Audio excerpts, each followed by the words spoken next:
नमस्कार दोस्तों, स्वागत है आप सभी का हमारे चैनल पर। आप देख रहे हैं नेक्स्ट 9 लाइफ। तो छोटे पर्दे के मशहूर अभिनेता और बिग बॉस 13 के विजेता सिद्धार्थ शुक्ला अब इस दुनिया में नहीं रहे। अचानक उनके निधन से सभी को हैरान कर दिया था। सिद्धार्थ शुक्ला के निधन का पता चलते ही टीवी के बहुत से सितारों ने दुख जताया और दिवंगत अभिनेता के घर जाकर उन्हें श्रद्धांजलि भी दी। आज की मेरी स्पेशल रिपोर्ट में हम बात करेंगे पारस छाबड़ा और आसिन रियाज के बारे में। तो पारस छाबड़ा और आसिन रियाज भी सिद्धार्थ शुक्ला के घर पहुंचे थे उन्हें श्रद्धांजलि देने के लिए। ये दोनों जो हैं सिद्धार्थ के अच्छे दोस्त थे, हालांकि इनकी आपस में नहीं बनती थी। तो सिद्धार्थ शुक्ला, पारस छाबड़ा और आसिन रियाज बिग बॉस 13 में एक साथ नजर आए थे। शो के अंदर इन तीनों के बीच काफी दुश्मनी और झगड़े देखने को मिलते थे। आलम यह था कि शो के बाद पारस छाबड़ा और आसिम रियाज ने एक दूसरे से ज्यादा संपर्क भी नहीं रखे थे, लेकिन सिद्धार्थ शुक्ला के निधन के बाद पारस छाबड़ा और आसिम रियाज के बीच दुश्मनी अब खत्म हो चुकी है और कहीं ना कहीं सिद्धार्थ के निधन से ये दोनों वापस एक दूसरे के करीब आए हैं। तो इस बात की जानकारी खुद पारस छाबड़ा ने दी है। सिद्धार्थ शुक्ला के निधन के बाद पारस छाबड़ा ने हाल ही में एक वेबसाइट से बातचीत की। इस दौरान उन्होंने आसिम रियाज और अपनी दोस्ती को लेकर भी ढेर सारी बातें की।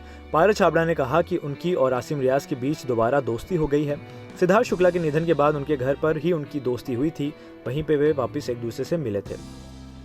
तो पारस छाबड़ा ने कहा कि जब मैंने सिद्धार्थ के निधन की खबर सुनी तो मैं बहुत परेशान और हैरान हो गया था। उस दिन सुबह के 6 बजे थे। मैंने अपनी मां के साथ एक तस्वीर सोशल मीडिया पर डाली थी और 12 बजे से मुझे फ़ोन आने लग गए थे कि सिद्धार्थ को क्या हो गया है। इसके बाद मुझे इतनी घबराहट हो रही थी। जो कुछ भी हुआ बहुत हैरान कर देने वाला है। मैंने तुरंत सिद्धार्थ के घर जाने का फैसला किया और मैं वहाँ आसिन से बिग बॉस के घर के बाद पहली बार मिला था। पारस छाबड़ा आगे कहते हैं कि जैसे ही मैंने और आसिन ने मुझे देखा, हम दोनों एक दूसरे को गले लगाने लगे। हम दोनों अपने जज्बात रोक नहीं पाए। आसिन ने कहा कि मिलना तो था, लेकिन ऐसा नहीं मिलना था, हमें नहीं पता था। उस वक्त हमने फैसला किया कि हमें दुश्मनी को एक तरफ रख देना चाहिए और दोबारा दोस्ती कर लेनी चाहिए।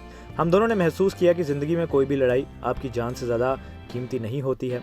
आपको बता दें कि अभिनेता अपनी बात को ख़त्म करते हुए कहते हैं कि हम दोनों ने सिद्धार्थ के घर पर एक कदम आगे बढ़ाया है। ये एक ऐसा था कि सिद्धार्थ ने ही हमें ऊपर से मिला लिया हो। हमने ज़िंदगी का एक सबक सीखा है। ज़िंदगी बहुत छोटी है और हमें दुश्मनी नहीं पालनी चाहिए। आसिन और मैंने बिग बॉस के घर में ही कुछ वक्त अच्छा गुजारे हैं। हमें अब सिद्धार्थ ने फिर से एक दूसरे के करीब ला दिया है। नेक्स्ट 9 लाइफ की